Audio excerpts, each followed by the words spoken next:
Assalamualaikum warahmatullahi taala wabarakatuh. Kembali lagi di channel Henry Sagu, pengobatan alternatif zaman dahulu ya. Hari ini kita akan perkenalkan satu tanaman yang bernama serai ya. Di wilayah kami cukup banyak. Sebelum kita jelaskan, tolong di subscribe ya, gratis kok. Jadi guys, ini adalah tanaman serai, tetapi ini adalah jenis serai wangi, cukup banyak di Gayo Luas. Serai ini bisa kita gunakan sebagai pengobatan alternatif pada saat masuk angin. Ya, kita ambil sekitar 7 batang, lalu kita bersihkan, kita rebus. Setelah kita rebus, kita minum airnya pada saat hangat-hangat.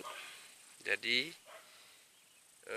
masuk angin yang terjadi pada seseorang dengan izin Allah, dengan serai wangi ini bisa sembuh.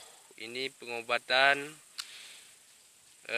pada indatu-indatu kita dulu ya, pengobatan alternatif, karena dulu tidak ada yang namanya pengobatan kedokteran ya. Ini serai. Tapi ingat guys, bukan jenis serai ini yang kita gunakan, tetapi serai yang bisa dimasak oleh para ibu-ibu ya. Tapi ini adalah contohnya. Ini adalah tanaman serai wangi. Tapi jenis yang kita pakai adalah tanaman serai yang sering dimasak oleh ibu-ibu ya, untuk racikan masakan ya. Oke guys, ikuti terus channel YouTube kita.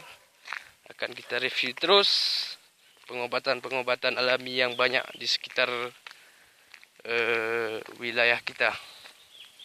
Terlebih Indonesia ya, cukup banyak yang namanya rempah-rempah, ramuan-ramuan.